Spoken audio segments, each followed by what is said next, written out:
Listen, do you hear it? That sound beneath the surface of your life, that faint trembling in the foundation of your comfortable truths? It is the sound of something cracking, and you are afraid of it. You have built your little house of certainties, your shelter of habits and reassurances, and now, somewhere deep in the walls, something begins to give way. The body betrays you.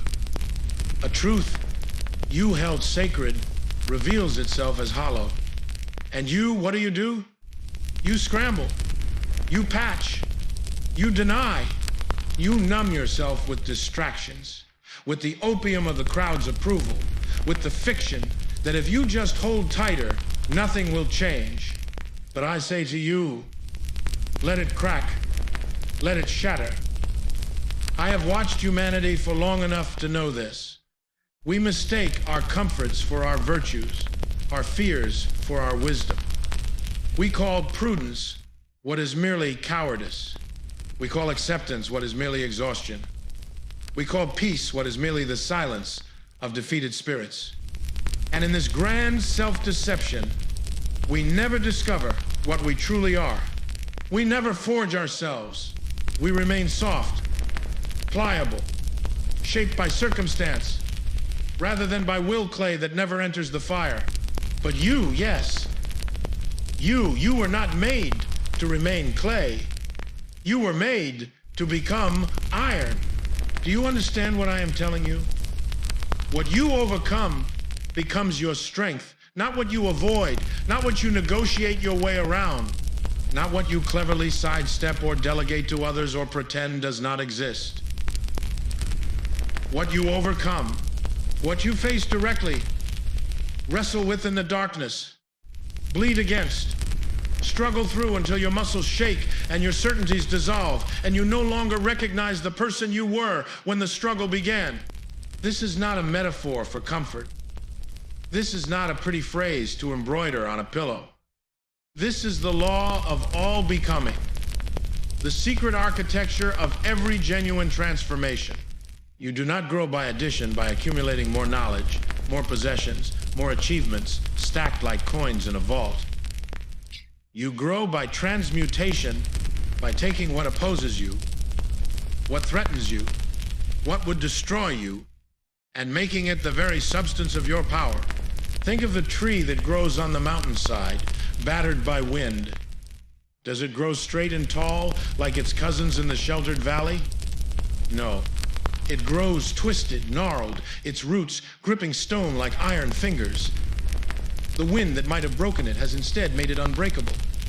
The adversity that might have killed it has instead become its character. Every storm is written in its wood. Every hardship is transformed into strength. But you are not a tree. You have consciousness. You have will. And therefore your struggle can be something more than mere survival. It can be creation. When you overcome, you do not merely endure. You choose what you become. You become the sculptor of your own soul. And the chisel, it is suffering. The hammer, it is necessity. The stone, it is everything you thought you were, everything you were told you must be. I know what you are thinking. You are thinking, but I am not strong enough. I have already been broken by so much.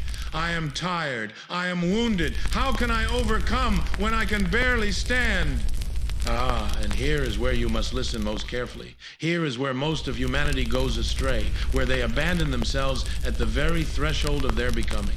You believe that strength precedes the struggle. You imagine that you must first become strong, and then you will be able to face your challenges. This is backwards. This is the thinking of those who wait forever, who prepare endlessly for a battle that never comes, who die with their potential locked inside them like a seed that never broke through the soil. No, the struggle creates the strength. The overcoming is the strength. You do not discover your power by avoiding tests of it. You discover it, you forge it in the very act of resistance, of pushing against what pushes against you. Consider this carefully. every quality you now possess, every capacity you take for granted, every skill that seems natural to you, it was once something you overcame. You overcame your inability to walk. You overcame your inability to speak. You overcame ignorance, clumsiness, fear of the dark, fear of strangers. As a child, you were constantly overcoming, constantly transforming obstacles into abilities. And then somewhere, you were taught to stop. You were taught that the self is fixed. You were taught to fear change. You were taught to seek safety rather than growth. And so you became static. You became fragile.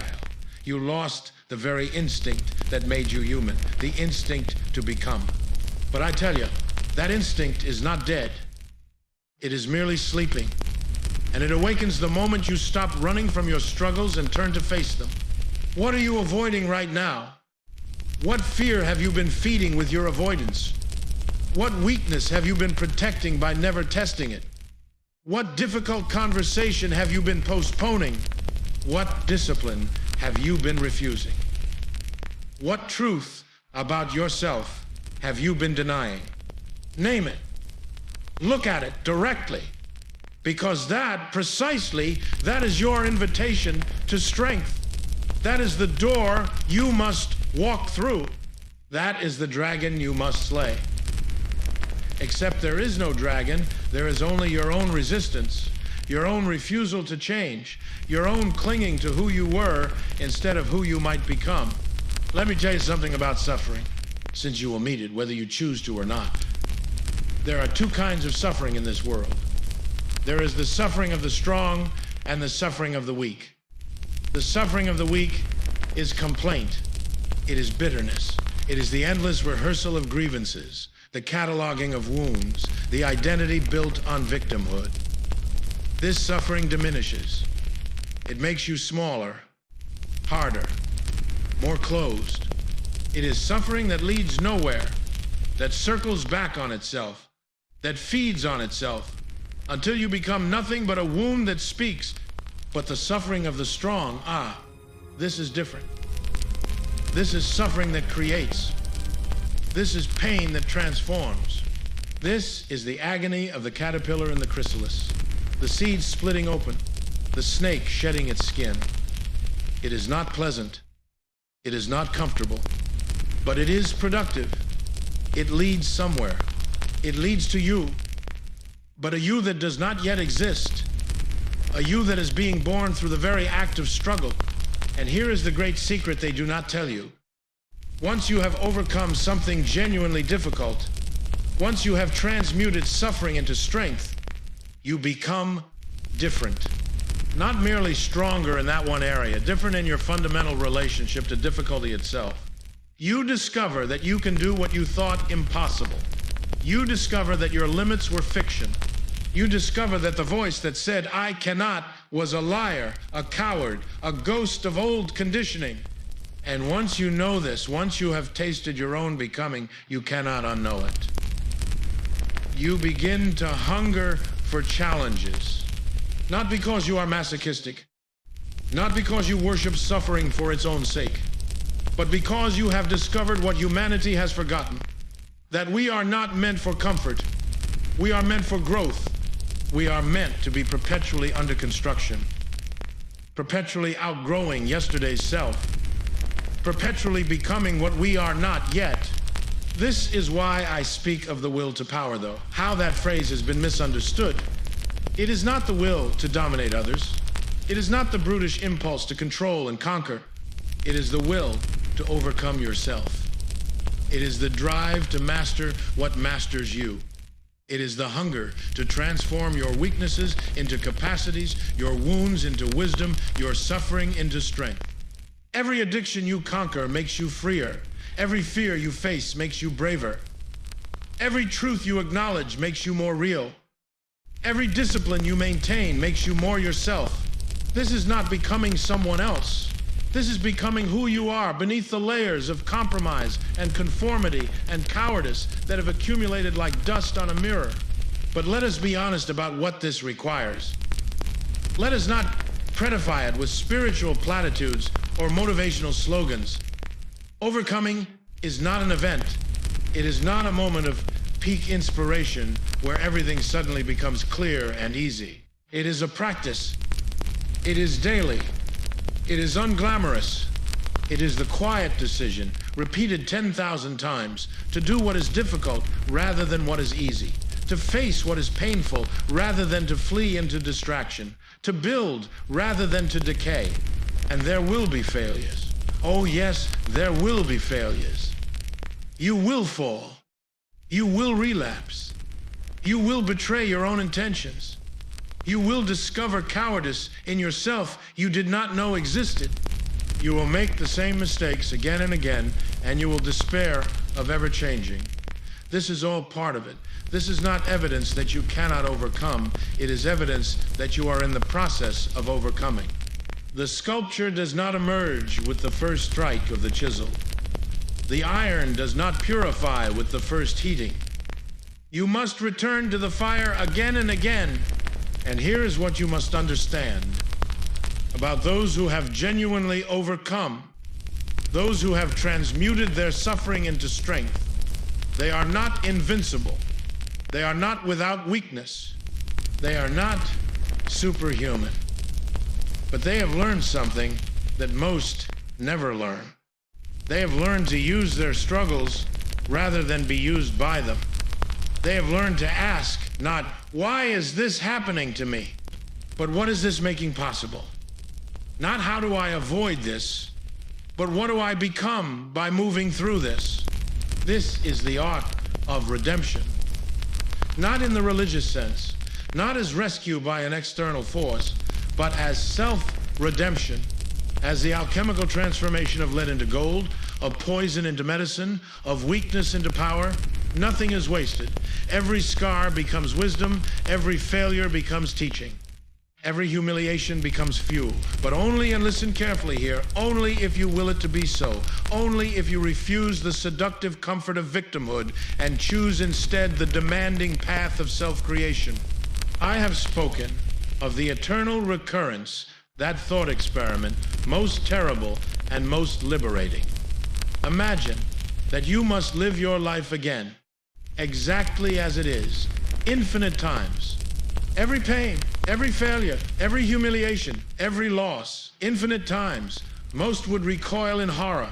Most would cry out that such an existence would be unbearable. And why? Because they have not redeemed their suffering. Because they have not transmuted their struggles into strength. Because they have lived as victims of circumstance rather than as creators of meaning. But imagine, truly imagine, living in such a way that you could say yes to the eternal return, that you could embrace every moment, every struggle, every hardship, because you know that it was necessary for your becoming, that without it you would not be who you are, that it was the very material of your greatness. This is the test. This is the question that reveals whether you have truly overcome. Can you affirm your struggles? Can you be grateful even for your sufferings? Not because suffering is good in itself, but because you made good of it, because you extracted strength from it. This is why I say, what you overcome becomes your strength. Not automatically, not passively, but when you actively transmute it, when you refuse to let it simply wound you and instead use it to forge yourself, then you become something more than human. You become a self-creator.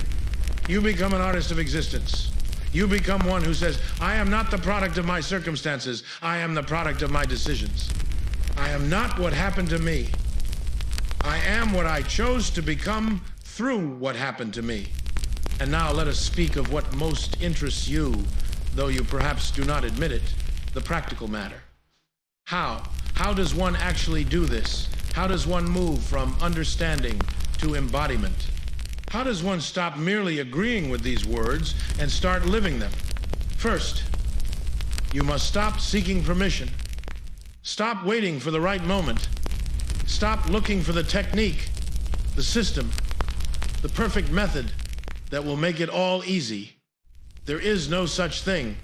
There is only the decision made now, in this moment, and then made again in the next moment, and the next. The decision to face what you have been avoiding, to do what you have been postponing, to speak what you have been suppressing, to become what you have been refusing.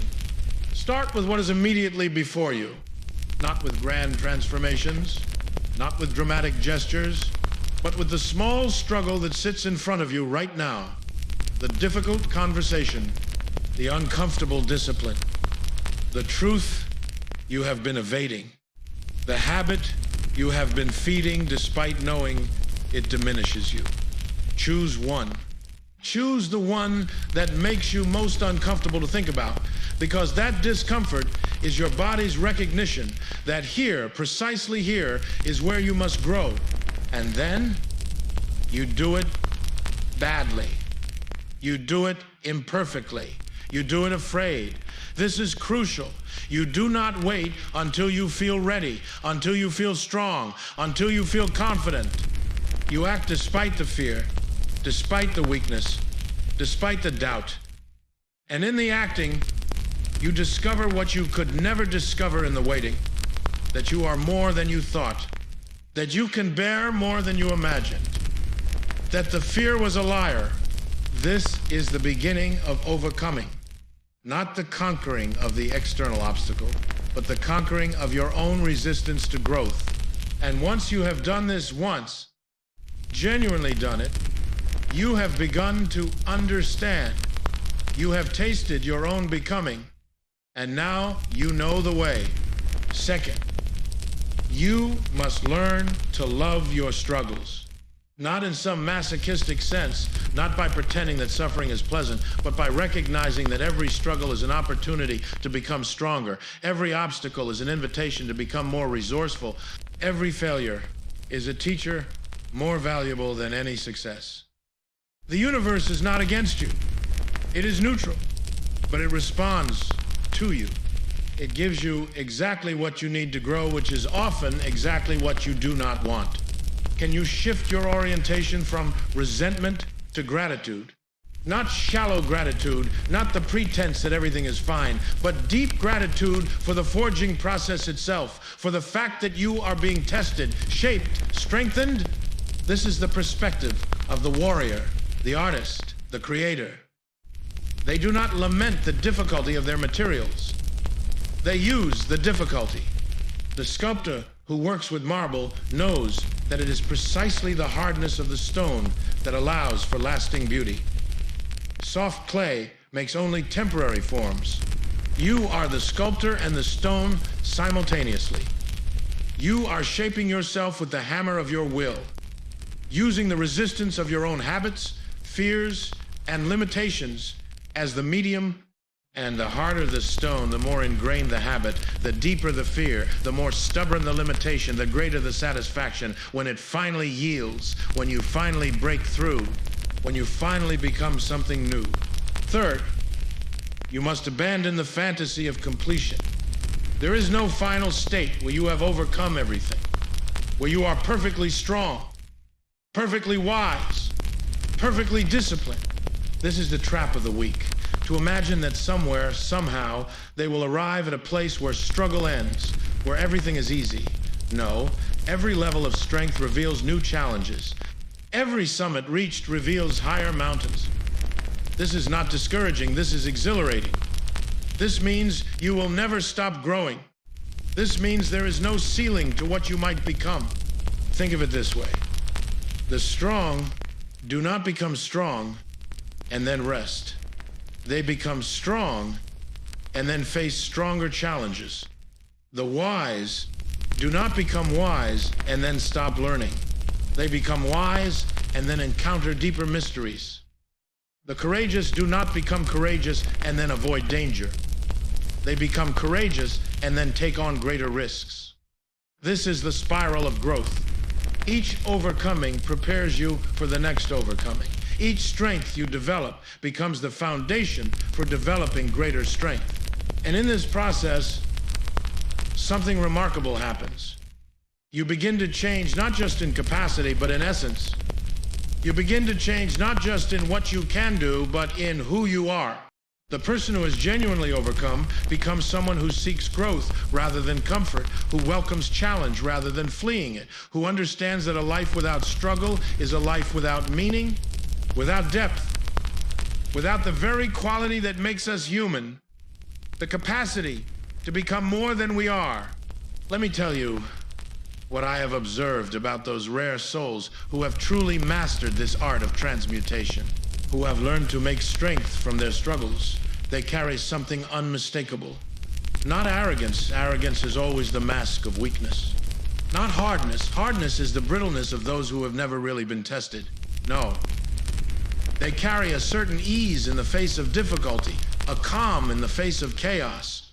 Not because they do not feel fear or pain, but because they have learned that fear and pain are not obstacles to overcome, but forces to harness, winds to sail by rather than storms to hide from. They do not complain. Not because their lives are easier, but because they have stopped expecting ease. They do not blame, not because they have not been wronged, but because they understand that blame is a leash, a chain that keeps you tethered to the past, to victimhood, to powerlessness. They have cut that chain. They have chosen freedom over comfort, growth over grievance, becoming over blame. And here's what is most beautiful about this. Such people become forces of nature. They become inspirations not because they preach or moralize, but because their very existence asks a question of everyone around them. The question is this: why are you still making excuses? Why are you still waiting? Why are you still claiming you cannot? When they who faced perhaps more than you, who suffered perhaps worse than you, transformed their struggles into greatness. This is the true teaching, the only teaching that matters. Not words, but embodiment. Not philosophy, but demonstration. You do not help humanity by comforting them in their weakness. You help them by showing them what is possible, by becoming an example of transformed suffering, of overcome obstacles, of strength forged in the fire of genuine difficulty. But I must speak one final truth, perhaps the hardest truth of all. You will not overcome everything. You will not fix everything. You will not become invincible. There will be struggles that mark you permanently. There will be losses that cannot be recovered. There will be wounds that never fully heal. And this is as it should be. This is not failure, this is character. These scars, these permanent alterations, these irreversible changes, they are the proof that you have lived, that you have struggled, that you have become. Do not seek to overcome in order to erase your past, to become some pristine version of yourself, unmarked by experience. Seek to overcome in order to integrate your past, to make it part of your strength rather than your weakness, to carry your scars not with shame, but with the pride of a warrior who has survived real battles. The goal is not to become undamaged. The goal is to become undefeatable. Not in the sense that you will never fall, but in the sense that you will always rise. Not in the sense that you will never hurt, but in the sense that you will transform that hurt into something valuable. Not in the sense that you will never be broken, but in the sense that you will know how to reassemble yourself into something stronger at the broken places. And finally understand this. What you overcome does not just become your strength. It becomes your gift to the world. Because once you have walked through fire and emerged transformed, you carry something precious. You carry proof that transformation is possible. You carry evidence that humans are not fixed, not determined, not limited by their circumstances or their past or their wounds. You carry the living demonstration that we are capable of becoming more than we are, that suffering is not merely destructive but potentially creative, that weakness is not a sentence but a starting point. This is why I say, overcome. Not for comfort, not for happiness, not for success or recognition or any of the small rewards the world offers. Overcome, because in overcoming you become real. You become sovereign. You become free. You become the author of your own existence rather than a character in someone else's story. Look at your life right now. Look at what troubles you, what limits you, what frightens you, what you have been avoiding. That is your work, that is your material, that is your opportunity. You can spend your remaining days trying to avoid it, trying to manage it, trying to pretend it doesn't exist, or you can turn toward it. You can face it. You can let it break you, and in breaking, remake you into something stronger. The choice, as always, is yours. But know this: the universe does not reward safety. It rewards courage. It rewards those who risk themselves in the pursuit of becoming. It rewards those who understand that what we overcome becomes our strength, not despite the difficulty, but because of it. Now, go. Not tomorrow, not when you feel ready. Now, whatever it is that you have been avoiding, whatever struggle you have been postponing, whatever growth you have been refusing, turn toward it. Step into the fire. Let it burn away what you were so that you can forge what you will become. This is not advice. This is not philosophy. This is the law of all becoming, the secret of all strength, the way of all those who have ever mattered. What you overcome becomes your strength. And you, yes, you were meant to overcome.